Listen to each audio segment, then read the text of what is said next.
Abdiasiis Xasan Maxamed Laftagareen oo ah wasiirka tamarta iyo biyaha dawladda federaalka Soomaaliya ayaa magaalada Baydhabo ka shaaciyay inuu yahay musharax u taagan qabashada xilka madaxweyne ee maamulka Koonfur Galbeed.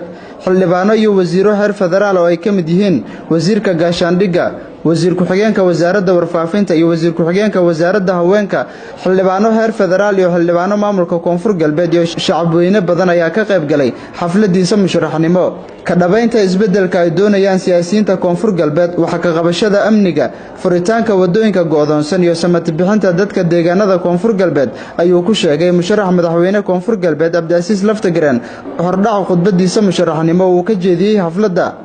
waxaan idin cadeynayaa maanta xafladan aan idinku yeeray inaan ahay musharax madaxweynaha Koonfur Galbeed Soomaaliya oo ay dhacayso taariikhdu markay tahay 17 bisha November inaan idin la socodsiiyo musharaxnimadii aan idin sheego yaan kugu yeeray xafladda ka soo qayb gasheen aad iyo aad ugu mahadsantihiin.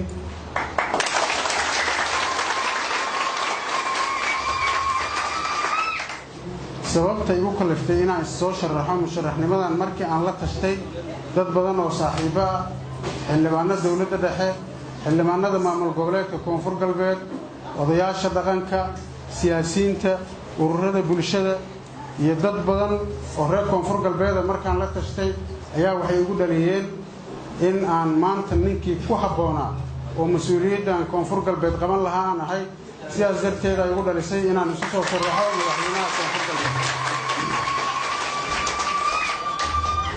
waxaa intaan dheer waxaan ahay nin aqoon-yahan ah, muddo badanna ka soo shaqeeyay dawladda dhexe, xilal badanna soo qabtay, Koonfur Galbeedna ka soo shaqeeyay, maamulkii ugu horreeyay oo magaca Koonfur Galbeed la yiraahdo markii la bixinayay dadkii ugu horreeyay wasiirada loo magacaabay ka mid ahaa oo midkan hadda adinka soo gaarteen aanan ahayn. waa Koonfur Galbeed hore waay tan hadda adinka aragteen ma aha. dadkii aasaasay oo soo dhisay waan ka mid ahaa, magaca iyo calanka hadda lahaayana aasaaska u ahaa, wasiirna loo soo magacaabay, muddo dheerna ka soo shaqeeyay deegaankan iyo dadkan xornimadooda, horumarkooda iyo isu keenistooda iyo isu hayntooda wax badan ka soo shaqeeyay. mudanayaal iyo marwooyin, haddii ilaahay yiraaho oo arrintan ilaahay igu guuleysiiyo oo aan ku guuleystay inaan xilkan idin qabto, waxaan rabaa qodobada ugu muhiimsan oo rabto inaan idin qabto inaan idin sheego. arrinta amniga waxa ugu muhiimsan oo dalkan u baahan yahay amni waaye. amniga Koonfur Galbeed oo la rabo waxa weeye isku xirka degmooyinka,